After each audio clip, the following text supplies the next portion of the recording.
वैसे हाँ जी। मैंने पढ़ा नहीं है ना। लिखा बता सकते हैं आप थोड़ा, लिखा क्या कि मरने के बाद होने क्या वाला है? नहीं, वो क्या होता है हर एक के साथ। अब जैसे पापी का बताया हुआ है, गुरबाणी में आता है, पापी कर्म कमाम दे कर दे हाय हाय, नानक ज्यों मथन मधानिया त्यों मथे धर्मदाय। कि अगर एक पापी जब अपने बॉडी में से निकलता है तो उसके ऊपर बहुत ज़्यादा जटिलता के साथ उसको पीटा जाता है, मारा जाता है। वो हमारे सूक्ष्म मन को है, ठीक है जी। अब कह रहे हैं कि 1,84 जोन सबाई मानस को प्रभ दी वडियाई। 84 लाख जून है, मानस जन्म को सबसे ज़्यादा वडियाई दी हुई है।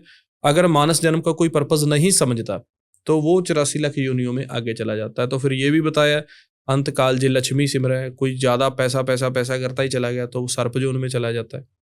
अगर कोई स्त्री सिमर रहा है भाव पर रूप को, पर मर्द पर स्त्री को सिमर रहा है, तो बेसवा जोन। अब बेसवा जोन क्या है कि बेसिकली उसके कर्म ही ऐसे बन जाते हैं कि उसको वेश्वा के रूप में जन्म मिलता है।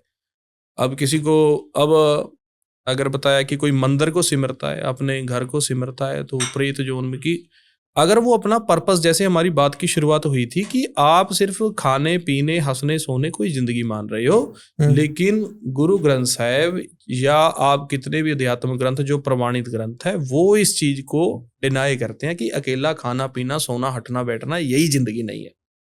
आप वो करो कि जो आपके महापुरुषों ने, अवतारी पैगंबरों ने किया।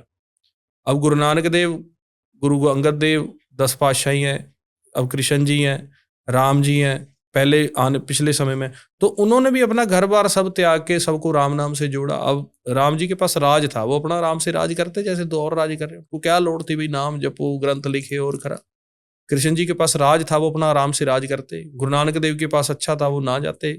तो जिन्होंने किया उन्होंने एक पूरा ऊंचे से बताया कि सभी संसार को भाई नहीं, नाम जप जरूरी है।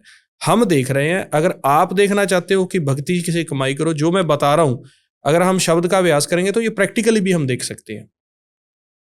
और जो प्रैक्टिकल जिन्होंने देखा उन्होंने लिखा है गुरबानी में कि हम ये चीज देखी है।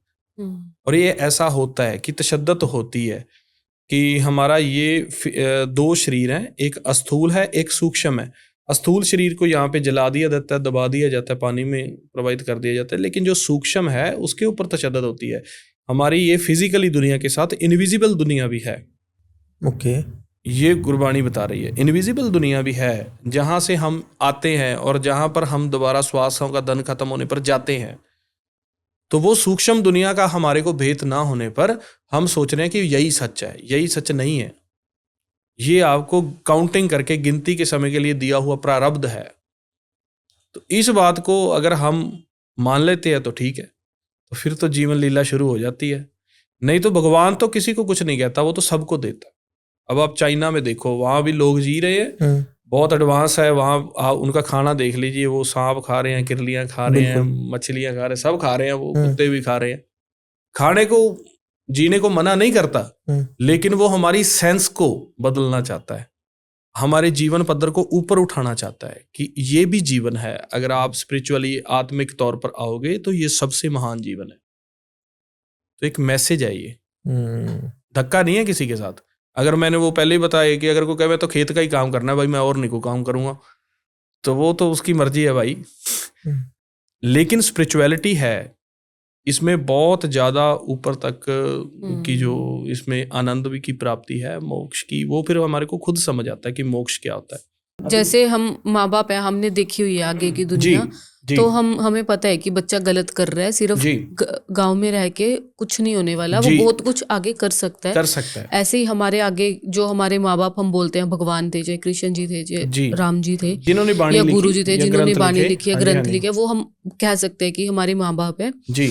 तो उन्होंने भी वो दुनिया देखी है आगे की, तो वो हमें ये चीजें बता के गए हैं, और हम अभी नहीं समझ रहे, हमें लग रहा है कि हमें वही खेत में ही रहना है। बिल्कुल, हम सोच रहे हैं कि ये पदार्थ ही सब कुछ है, आप जो खा पी रहे हो वही सब कुछ है, लेकिन उनकी बात माननी पड़ेगी। अब जैसे एक PhD स्कॉलर का सेंस और है, हाँ जी, एक MA कर रहा है उसका और है, BA कर रहा है और है, 12वीं कर रहा है और है, और सबको दुनिया सही लग रही है। 10वीं वाला बच्चा ये नहीं कहता मेरे में कोई कमी है, 12वीं वाला भी कहता है 12 कर ली बस बहुत है। उसका पिता माता कहते हैं कि नहीं भाई आगे चल, और भी दुनिया है। जब हम पहली बार जहाज चढ़ के कहीं फॉरेन में जाते हैं तो देखते हैं यार दुनिया तो यहाँ भी है, हम तो वहीं देख रहे थे। तो वो ऐसे हमारे सुपर ह्यूमंस हुए हैं या सुपर पावर्स ने जन्म लिया, उन्होंने सूक्ष्मता, अब साइंस की भी खोज है, हम साइंस को गलत नहीं कह रहे, लेकिन उनकी खोज इतनी थी, सूक्ष्म थी, कि उन्होंने लोक परलोक, जैसे लोक और परलोक का, सूक्ष्म और स्थूल का भेद दे दिया और एक मैसेज कन्वे किया दुनिया को।